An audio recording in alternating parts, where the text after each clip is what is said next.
Hello and welcome to Too Old for This Shite.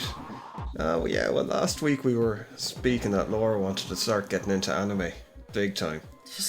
No, I agree that I would begrudgingly watch some with you because you've been harassing me for like years now. Yes, it's about time. So we kind of decided on Vampire Hunter D and the sequel Vampire Hunter D Bloodlust. So I suppose before we get into it, for anyone who isn't aware what Vampire Hunter D is, it's you can probably guess from the name, it's a vampire hunter. Vampire Hunter, yeah, that's it. Vampire Hunter D. It's 40 years old. That's why I kind of decided to that might be and then the other one, Bloodlust, was 2000, I think, when it came out. But yeah, it's Vampire Hunter. It's kind of a mixture of cowboy, hammer horror, fucking Lovecraftian stuff, sci-fi. It's set like in the year, I think 12,000 AD or something like that, or maybe 10,000 AD, but it's in the future. In the far future, yes. Where basically there was a nuclear war in, I think, the year 1999 or 2000, and it decimated the planet, but there was like vampires called nobles around, and they stockpiled loads of stuff and bunkers and all that to rebuild you, and then they rebuilt humanity, but then over like thousands of years they went mad and they started coming up with all these fucking evil cyborg creations and mutants and just being assholes, and now kind of like where we take up with it, it's at the point where humanity is kind of starting to rebuild and kind of come back to themselves. It's a little bit like Fallout. It's just, I think it's after influence. Before we get into it, I think it influenced an awful lot of different things. There's so much in it. Like as far as I know, it's based on novels. I have one of the novels here. I won't try to pronounce his name. Vampire Hunter D. Yes, Hideoki Kikuchi. You pronounce it, Laura. Hideoki Kikuchi. Yes, I think right. Kikuchi. Yeah, and the I haven't read the books yet, but from what I can gather, the animations are slightly different from it, but there's like 50 novels or something like that with it. I can't remember what my point was going to be with the books. I don't know. The fact that you've read them, I suppose. No, I haven't read them. Off. No, I haven't. But that's what I'm saying. After it's so, I think the early 80s was when the books came out, possibly beforehand. But that's what I was going to say. Yeah, and the dedication at the start of the book, he basically thanks like the horror the Hammer horror movies from the 50s, so he's influenced by those. Right, so there's a bit of that. I think it's fucking kind of like the Lone Wanderer sword, or like the gunslinger, the kind of Ronin, yeah, on his own. I think it must have influenced. Well, maybe it was influenced by Elric of Melniboné, but it. What? Elric of Melniboné. You've never heard of Elric? Not of Melniboné. Yeah, but. Yeah, that's fucking one for another time. But Elric is basically The Witcher. It's basically a rip-off of it. Oh, okay. Right, like a very, very close rip-off of it. Michael Moorcock would have wrote it in, I think the 70s, maybe the late 60s, but there was comic books. Surprisingly, there's never been a film or an animation that I've been aware of. But this is very much that. Yeah. The Witcher is like nearly for beat in some kind of aspects a rip-off of it. But yeah, so it's just, I don't know, it's not simplistic, I think that's the wrong word for it. It's a tale as old as time. Yeah, it's a hero quest. Iconic, maybe would that be the right word, or kind of like, no, I don't know what you're trying to say though. Just trying to say, because it's not a simplistic story, but it is a simplistic story. It's like archetypal, I suppose. Yes, okay. Is good way to phrase it. But yeah, look, enough about me fucking blabbering on about things. This is about... Yeah, let me blabber on about things. You kind of seen it for the first time. What did you think?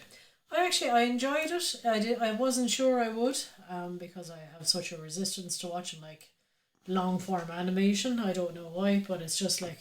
You're a bigot. Yeah, possibly. That could be it. But no, well, I suppose you did entirely the wrong thing.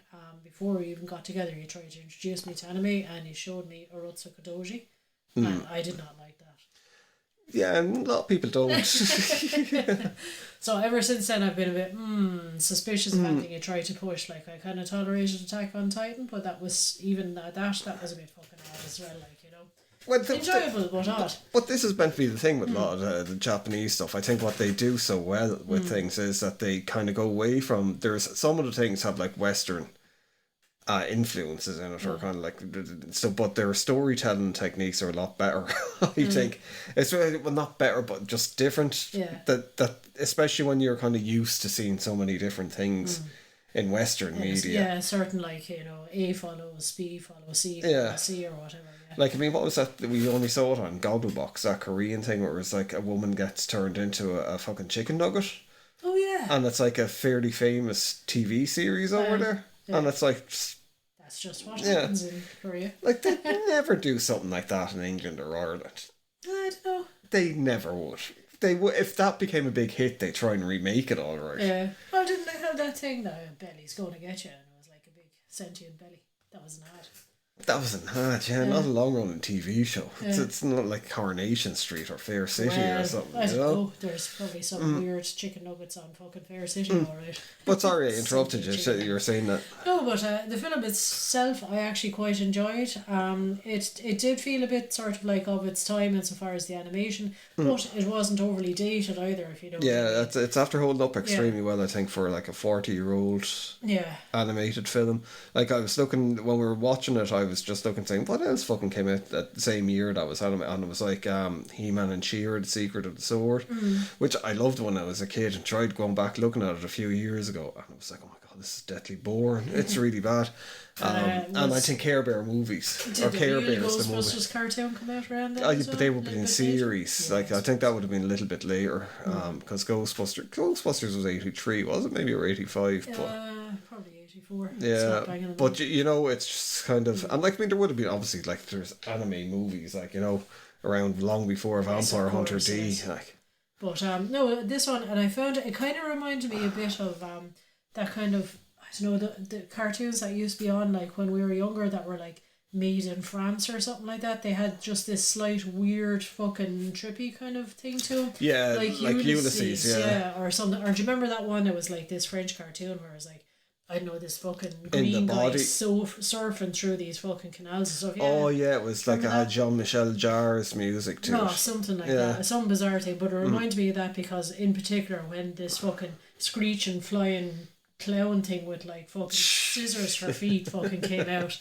and I was just like, okay, I'm transported back to my childhood where I don't really understand what's going on, but I'm liking it. Well, there was, I think, around the set, like, I mean, I remember when I was younger, I used to look at Mazinger Z, which is like a giant mech thing. And there was, I think it was Dracula, Lord of the Damned, it might be called. Lord of the Dance? Yes. And it was like an anime version of Dracula set in modern days. All that I can really remember from is like a guy eating hamburgers from it now when I try to. Are you sure that's not, what's his name, Wimpy out of Popeye? I think he was based on Wimpy out of Popeye. And that the Archangel Michael, or maybe Gabriel, shows up at the end of it having a fight with Dracula in a graveyard. And he's like, give me back my hamburgers. Yes. So we must look at it again because I looked at that like loads when I was younger. Like, I mean, we saw, I think maybe it was older than this, like Devilman. Devilman. Yeah, and remember we were like fucking, when we saw it years and years ago, we were pissing ourselves because it's like really fucking vulgar. But Yes, it's just that's true, actually. it's Yeah, just done. It's hilarious. It's like it's really forced, but it's just really, really funny. It really feels like someone, like a naughty schoolboy kind of doing I'm it. going to say bum. Yeah, I looked up when you were asleep because you wouldn't look at it, was the Devil Man Crybaby one on Netflix that they did a few years ago. Okay. And I really like that. The animation is very different, and it's, I think, more like the new Cyberpunk kind of one. You know, you often say, "Oh, well, I looked at this while you were asleep." It sounds like you're actually drugging me or something like that. So you can just like, Don't need to drug you. You pass out at like 9 o'clock. I know, but it just sounds like, oh, I'd love to watch some anime. It's like, where's the fucking the Benadryl or whatever? Oh my god, you've been roofing your wife. Just so you can watch anime. But yeah, the first one, I suppose we should have. The first one, it follows plot. A girl gets kidnapped. The family don't have enough money to hire the Vampire Hunter D. No, No, that was the second one. The first one first was. one. She's like, there's a vampire after biting her, Yeah.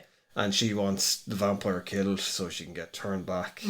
So he comes. He says, "Yeah, yeah, I'll help you." Yeah. And didn't they. I think they killed their parents as well. It's just herself and her brother, isn't it? Yeah, but I think that happened like long before this at the moment. But yeah, so that's just it. He's just like decided, right, I'm gonna go off and kill this vampire in his castle. And there's a bit of Lost Boys in it as well, I think, near the end, when like the vampires and the mutants are attacking. Yeah. But it's like, it's such a great mix of gothic kind of horror with cyber fucking sci-fi stuff. Yeah. It's And a bit of weird kind of Japanese feudalism as well, you know, that kind of thing where it's like yeah, kind of the solo samurai or something like that going off to kind of vanquish the beast. now, like what you were saying, that the animation isn't perfect, but it's 40 years old, and the pacing is a bit off in points, and it is a bit fucking mental, but like mental in a good way. Yeah. That you're not expecting certain things that happen in it. The vampire is a bit. I could see him based on Dracula, alright, but this is the whole thing with Vampire Hunter D as well. He's meant to be like the son of Dracula. Yeah. And he's like And all the half other vampires are meant to vampire, be half like human. nobles. Yeah, and he's basically like Blade. Yeah. He can kind of he understands the vampire ways, but he's able to walk as a human kind of thing. Yeah. Yeah. But he has some vampiric powers, I suppose, as well. Well, he's stronger than most vampires. Yeah. That's the point that he can, because he's like Dracula's son, and Dracula was like the originator. Yeah. Yeah. And not to forget either as well his Talking friendly little hand. hand. Yeah. Talk to the hand. It's because they don't explain it in any of the movies that like his hand talks. It reminds me a lot of Helsing, because like Dracula does a lot of shit in that with his hand, like sucking things in and kind of spitting things out, and eyes appear and all. You know, there's a lot of mad stuff. Helsing had to be influenced by this. Yeah. I'd like to think that maybe like the Dracula in Helsing could quite possibly be the same Dracula, yeah. But yeah, it's basically he's got a symbiotic little monster in his hand, basically. That talks to him, yeah, that and talks kinda to him, makes- takes the piss out of him. Yeah. And then every now and again he's like, "Oh right, I'll help you." So, and he's like, "Will you suck up all this like spells or something like that?" And he's like, "Yeah, grand." And then and his he hand likes just to eat dirt to he's give him strength. It's just it was actually it's a very serious film at times, and then it turns around into this, and it's like his hand is just like yum yum yum eating the dirt, and it's like it suddenly turns into like comedy. But there's very no bizarre. explanation, and I just went off looking up just to see kind of like what's the story. Like surely after 50 novels, and it's like no, there's still no kind of no backstory, no explanation. Yeah. Sometimes that's better though. I mean, do you really need to know the origin of everything? Well, you know? that's what I quite liked about both films. It reminds me of Dark Souls, where it's this experiential kind of storytelling, or kind of like where it's like there's no fucking show don't tell. Yeah, it's like everything that happens in it. Like you're looking at stuff, it's the environment nearly tells the story, and you're like, oh god, and there's like all these runes around, and the odd kind of thing where people might, like in Bloodlust, where there's an old guy and he's like, oh, I remember fucking years ago these 10 kids got kidnapped, and like it turned out that he was one of the kids that was kidnapped, and he's an old man now. So that kind of shows that like this guy's been around for fucking long time, yeah. He was well established at that stage, killing vampires, and like a spoiler for Bloodlust, but even at the end where he did the agreement with your woman that he'd bring flowers to her grave, he shows up 100 years later when she's dead. When her granddaughter is there. And that reminds me a lot of like something in The Witcher. It's just the way he talk. Like The Witcher, I suppose all those things based on samurai movies and cowboy movies, you know, they're going to have some, not that they're probably direct rip-offs or anything. And of course the character is always kind of the strong silent type, or it's like 2-word answers kind of. Clint Eastwood, like from the 70s. But yeah, sorry, with the first one, we would talk about that kind of like, you know, before we got into it. The two kind of blend together for me. This always happens to me with any kind of series of films. It's like if there's a series of films, in my head it just becomes one big long film. So I can never go, oh yeah, this happened in one, but this happened in two. But yeah, like I mean, you could see kind of I suppose the jump in animation. Well, I suppose the jump in probably budget in general for the second one. Well, it was like 15 years, so like I mean techniques, and I'm sure there would have been. It's not even that for me. It was more the music and the score. They just had this. They paid a huge amount of attention in the second one to the score, and they had all these like sort of it was very good music. creepy kind of choirs, kind of singing, you know, slightly kind of, I don't know. It captured the more gothic feel of it better. I Yeah. think there was like the animation in the second one in Bloodlust, like in the first one, like it's still really good, but like I mean it's early 80s. So But having said that, if you hadn't told me that was early 80s, like you could have said, yeah, this is from like 3 years ago, and I would have gone, okay. Yeah. Do you know what I mean? I suppose that is the thing about animation in general as well, because if obviously you can tell the difference between, like, say, computer generation or AI shit or whatever, but a lot of, I suppose, art houses, you know, film studios and all the rest, they go by the old way of creating animation because it's the best way, like, do you know what I mean? You go back to all the classics like Snow White or whatever, and you know, sort of the Disney method of like using real people as references and all the rest of them, the cell shading and all of that kind of stuff. well, it's the thing I think. That kind of stands the test of time more so than any kind of Oh, computer definitely, yeah. generation Now, the stuff. one that we saw would have been a remastered version as well, or like, you know, so, but it's, I think it's the quality of the animation because it's 15 years and the difference. There's more detail put into it. Styles change as well because early manga and anime was more, they were like, well, it's meant to be a cartoon, so they kind of leaned into kind of say the humans looking more kind of cartoony. Yeah. But then over like 15 years, there's more of a watery colory feel. There's more like the guy who does the covers of the books and who's helped design a lot of the Vampire Hunter D stuff is the guy who does the covers for Final Fantasy 7 Yeah, or well right. Final Fantasy, all the Final Fantasy games. So people are familiar with that kind of style. It's kind of gothic, kind of. It looks like Japanese print or Japanese tattoos, I think, but kind of a gothic mix into Gothic, it. wispy kind of thing, Or nearly like John Blanche style for people who know John Blanche from Warhammer. And I think the second one captures that style a bit more. And I think something that I think we noticed in the first film, they obviously had a lower budget for the first film because they were reusing a lot of shots. yeah, well, that used to be a thing though. I know, yeah. Well, but it was like one in particular. So like you'd notice, like, okay, right, you go back to I know the little brother sleeping, and it was the exact same shot. But there was one of like Vampire Hunter D where he was on a horse and he was like clopping along the way, and then they wanted to show that he was clopping along the other way, so they basically just reversed it, but basically it made him look like he was riding the horse backwards. He was like clopping back out of the scene, and it was just Oh yeah. I forgot. stage, It was like the scenery was going backwards. Yeah, and it was just like what? yeah, what's going on? I don't understand. Yeah, but it was just literally they just flipped the fucking cell or something like that. But of course, it wasn't going forward. Then it was going backwards. So it's just kind of like, huh? But I suppose it kind of adds to the unreality of it as well. The action in it, like I mean, say with the first one, the action I thought was really, really good, and just the sheer batshit fucking stuff going on. Like you were saying, like the creatures are really creative. They're really weird. I don't know. I'd imagine there would have been similar things, but not much. Like seeing that in '85 must have been a head fuck for Western audiences. Yeah. Like if I was a teenager in 1985 and I saw that after like, seeing like what Care the Bears, the fucking movie, you know, you go, just what the fuck? Like I mean, I remember probably late '80s and the early '90s starting to come across on it because it was like Tartan.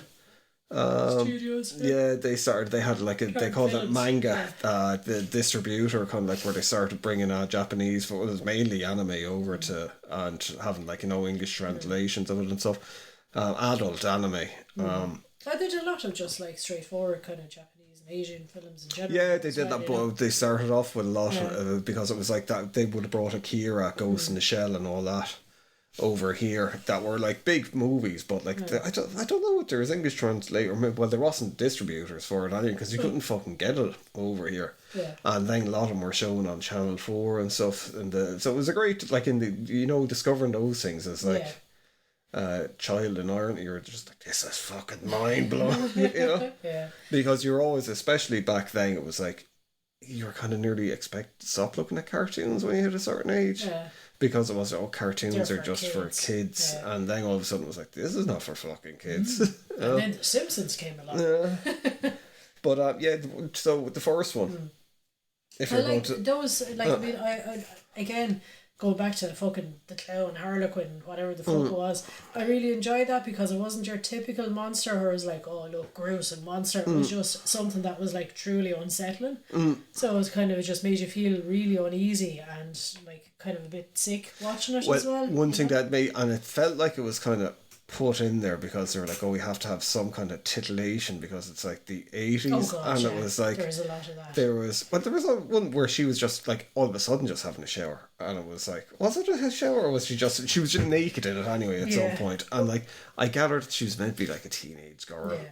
I see there was an awful lot of that. There was an awful lot of shots of when she was like running or whatever. Oh yeah, it's it was like all from our behind. shots. Yeah, Yeah, it was like, oh look, there's panties, or like when someone was trying to rescue her, it was like, oh the shoulder, and look, there's panties. Yeah. But there was one shot in particular as well.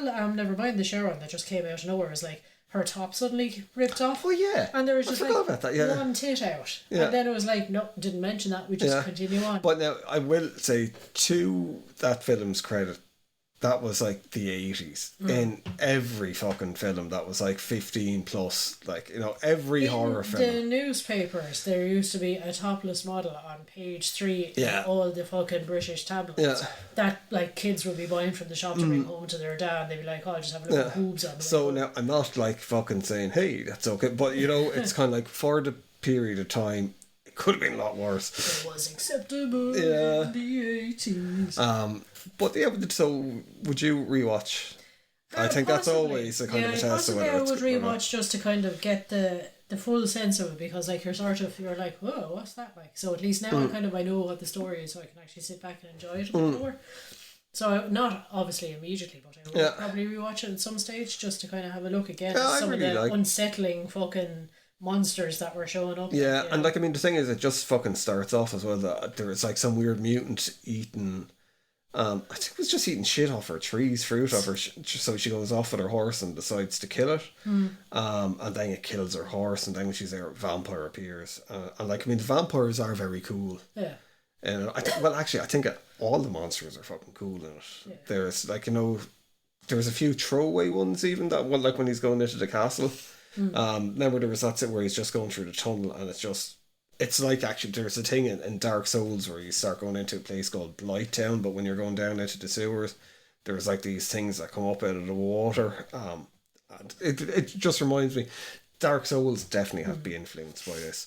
But yeah, I think it's great. Like, a 40-year-old film, it really holds up. There's far, far worse movies that are 40 years old. Well, of course. With it, like, it doesn't. I don't think it's up there with, say, Akira in terms of animation. But that's like, Akira was like a freak thing. Kira was kind of, everyone knew Akira. Yeah, like, you know. But like, I mean, I do think it probably deserves to be better known. Then we get to like Vampire Hunter. 15 years later, Bloodlust comes out, which the story of that, it's about a vampire called Mayor who's after falling in love with, I can't remember her name. Charlotte or something, was it? Yeah. A human, obviously, yeah. Yeah, and she has actually fallen in love with him. Her father and her brother think she's been abducted, and they're like, oh my god. they hire a vampire. try and get her They back. hire Dee to hunt her down, and another group. Yeah. That's like, it's a band of mercenary bounty hunters that they're brothers in this one, and as well, there's similar things to the first one where it doesn't overly explain the world at all. It's like through conversations you start gathering bits and pieces of information about it, but like, I mean, spoilers kind of with, like, because obviously it's an old film, but I don't think knowing what happens in it ruins it, because it's a spectacle of these movies. But yeah, so it's like, as we go on, Dee kind of discovers, oh, they are actually in love with each other. He's not kidnapping her. Yeah. But he's still kind of like, no, I've been hired to bring her back and get... He's still like, you're a monster. Like, all vampires have to be destroyed. But they're trying to get to a place where someone's after telling them that they can get to... There's this place beyond the stars, so it's another planet that basically the vampires have a home on, that some of them left Earth, and in a period beforehand they used to travel back and forward. So this other vampire, castles, is saying that she'll have, because she like wants to help the lovebirds, but she has her own ulterior. I won't ruin her ulterior motives, but it's just along the way. There's like, this one is fucking. It's like action non-stop. So like the other group, they're like in a tank that's like something out of fucking Trench Crusade or Warhammer. And it's them fighting. There's like these group of mutants in the desert that are like sworn to protect the people of the night. That and there's just so much in this. It just opens up this world so much more, where you're kind of like, after looking at this, I was like, right, I have to read the books. Yeah. it's just like a really, really, really cool fucking universe. I love this one. I saw this one years ago. I couldn't remember a lot of it, but it's an amazing fucking film. Yeah. I think the animation is there with it. The story is there with it. It's just it's just like chef's kiss, I think. Well, what do you think of this? Yes, I did enjoy it quite a lot actually as well. Again, it was like there was an awful lot. I suppose the budget was there to be able to do it again. Like I was very impressed. The score is actually so good it nearly took me out of the film a few times because I was kind of like, oh, cool, listen to that. And just I think the plotting of it all the way through the dialogue, as you said, it opened up a lot. Like it was like, oh, when they're chatting, you kind of give the history of why they're a mercenary or why they want to kill the vampires or what's going on, and then even as you mentioned, like sort of the home beyond the stars, they give a bit of a sort of a yeah, sure, there's a ship at every vampire's castle kind of a thing, and that's we're flying over and back to the stars. And once upon a time, the sky used to be lit up with all these ships going over, but they're few and far between now. But it was just sort of real, like I said, dense world building, and I mean dense as in like I think this gets into where the first one is very much kind of like the vampires are bad.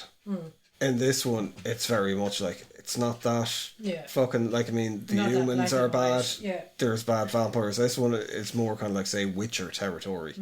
I think where it's like look, the vampires they actually did rebuild the world. They looked after humanity. They saved humanity. I guarantee some of them were bad, and then like it's like humans turned on them and started hunting them down and destroying them. But like the humans just seem to be it is that kind of thing. It's like who are the bad guys exactly, and that's the it. vampires are dealing with like loneliness and they're capable of love and feelings, whereas in the first one they're just like these monsters. Yeah. That's what I was going to say. Even your man Meyer, like he's in love with I think it's Charlotte or whatever, and she's like, oh look, I love you, I want to be with you kind of forever. So kind of like hint, make me a vampire as well. And he's like, no, he's like, he genuinely doesn't want that life for. He's like, you don't know what it's like to fucking feel like this horrible beast that like lusts after blood the whole time, and unquenchable thirst and all the rest. And he's like, no. And then that's the tragedy with the ending as well, which I'm still not too sure about what really happened at the end. Whether like is she alive or is she dead? Like is she a vampire now as well? Whereas I think she is a vampire. It's very, and this is what I liked about it, is it doesn't hold your hand. It's not like it doesn't go back to it. Like you don't all ride off into the sunset on horses, like and like I mean, the end with D is just it's that cowboy, and as well, it's like look, it's fucking 100 years. He's still around doing the same fucking thing. There is no rest from him. He's alone as well. Yeah, but he's just like driven to kill. He's driven by hatred.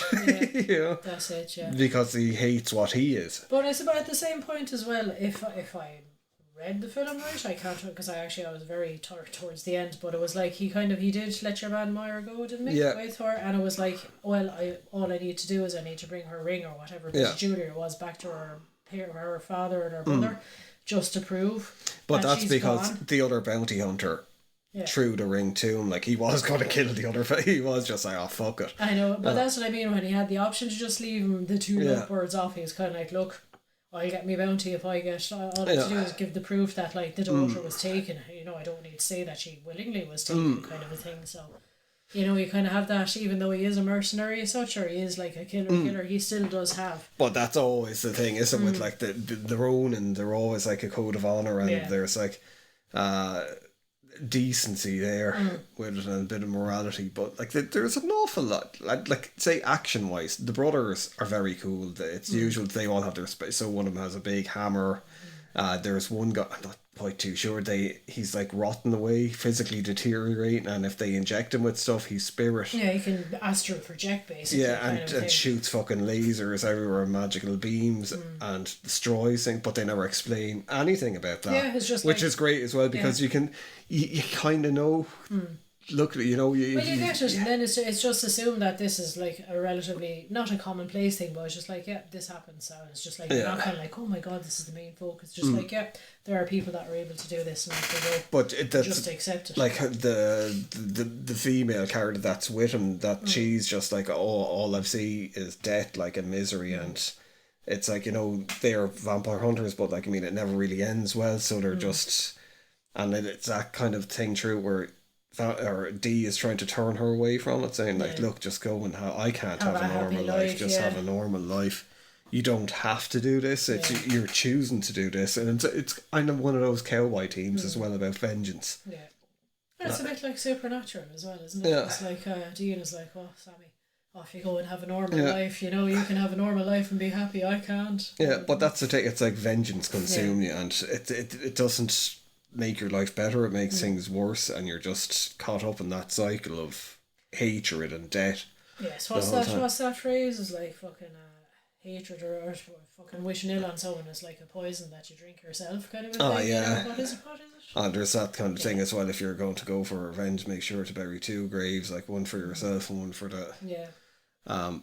with it. But yeah, I think this one there's an awful lot more in it, obviously. But like the action, like I was saying, it's just with the brothers with the different kind of skills. You get to see different methods of vampire hunting. There's a scene in it where there's like they call them zombies, but they're basically like vampires. But they're like newly turned vampires, where there's like a whole town of them that they're fighting. Then there's like the Barbaros, the people, the mutants or the monsters living in the desert that are a bit like the Nightbreed. Yeah, I suppose actually, a bit like that. Yeah, and they've just been living away from humanity for 5,000 years, and they're like proud warriors that like they've sworn to defend the nobles. Or whatever, So they're protected Meyer on it, and there's like three different ones of those. There's a guy who's in the shadow. He's really fucking did some of the action with that is he can dip into shadows and turn into a shadow. Then there's one who can turn into like trees and rocks and stuff, and then a werewolf guy at the end. It's like that again. It's like it's all innovative kind of monsters, not just like rawr, scream, something with claws, like or whatever. It's like sort of all this almost spiritual or demonic or so forces that they can do. Like as I said, they can turn into like they can sink into the shadow and become the shadow, and then zip up from the other end of the shadow and then jump. Yeah, and there's no explanation given or needed because it's just like this cool. happens. And it reminds. I keep saying it reminds me of this and reminds me of that. It's The Witcher is so much like D in it. Yeah. He is fucking. And I presume like The Witcher came after that. Yeah, a long time after it. Yeah. That's because I know the original books. Are they Romanian originally or what? Were they? Polish. Yeah. Yeah. They've been around for young, so right. Yeah, they've been around for a long time. Yeah, but like I mean, the thing is, the guy who did The Witcher, but he gets a lot of flack from people saying, look, he's like outright copied Elric and Melniboné. He obviously denies it.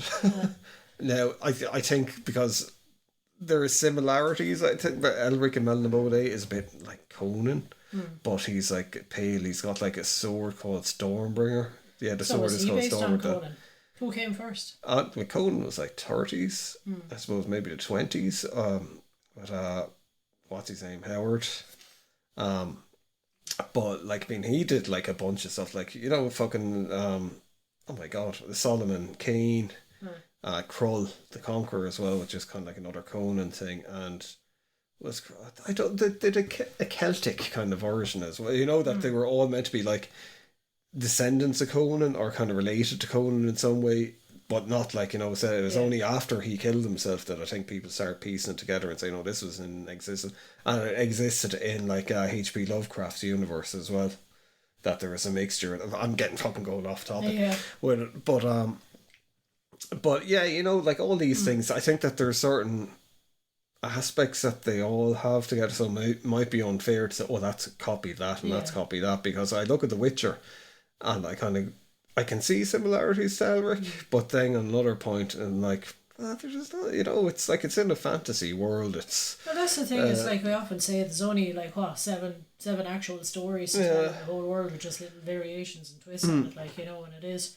You have the sort of the brooding loner that sort of is sworn, as said, to go off and seek vengeance. Now, Elric and Melniboné is known as the White Wolf, and like Geralt is known as the White Wolf as well. So there's a bit kind of with it, but like I mean, that's not to say these things, and as well as long as it's not like blatantly ripping it off. I don't. Everyone is influenced by things.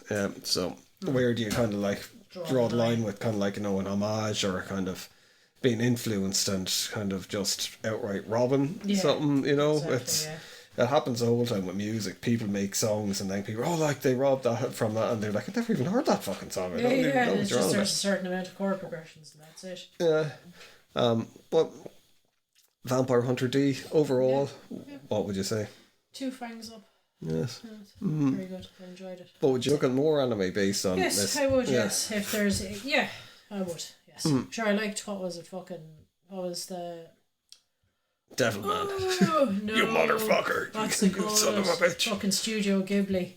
Oh, yeah, Spirited Away. Yes, thank you. I couldn't think of it because I was like, I haven't seen Howl's Moving Castle. That's probably another one we should watch. Just to kind of get into that whole kind of thing. But I enjoyed Spirited Away as well. So not that I want to lump them all into one. That'd be like saying, I enjoy Batman and I also enjoy like, fucking Citizen Kane. But it's the thing. My point has always been like, I mean, I love art anyway, and I always look at like I love animation. Like there's a lot of hard work goes into it. Yeah, of course. Yeah. And you can tell stories with animation that you could never tell with film. True. Like I could never, see Vampire Hunter D being done as you could do it, but it would be inferior to the animation. Who would you get to play the flying scary clown Harlequin blade guy? Mark Hamill. Yeah, true. Actually, perfect casting. Actually, yeah. There you go. But you could never get even like the proportions and things because like the vampires, they're like fucking 8 foot, 10 foot, and freaky looking, it's that style to them. It's just like it's the animation is beautiful. Particularly like I'm more biased towards the Bloodlust because that would have been kind of like in the era when I would have been into, and then seeing all these things like Helsing as well, coming on, where it was like the animation just getting more kind of fucking, I don't know, just improving, where you're just like, oh my god, like this is but thumbs up to the artists. Yes, we must definitely start watching more anime then. Yes, we will, absolutely. Yes. You've never saw the sequels to Legend of the Overfield, so we will. Plan on it either. Thank you very much. You're okay. Yes. Thank you. But yeah, that's us talking about Vampire Hunter D. Yes. Don't know what else to tell you. There you go. Yeah. Well, like we were saying, if you haven't seen them, and I imagine if you're listening to this, you have, go back and watch them, especially the remaster of Vampire Hunter D. It's really good. It's a fucking really good remaster. Like you even were saying, it does not look like a 40-year-old. Not at all. There are certain bits in it, alright, with some of the, but if you're familiar with that you kind of go, oh yeah, that's like, kind of like stylistically kind of the era. But other than that, like, fucking after holding up amazingly well. Absolutely, yeah. So go watch. Yeah. So look, why not? Until next week. Thank you very much if you've listened and stuff. Do the usual, subscribe, like. Let us know what you think, about Vampire Hunter D, because I don't really see many people talking about it. Yeah. And it's on Shudder as well now, but because of the 40th anniversary, the remake is on. But yeah, even the dog, the dog's sneezing now. But yeah, look, until next week. Blah.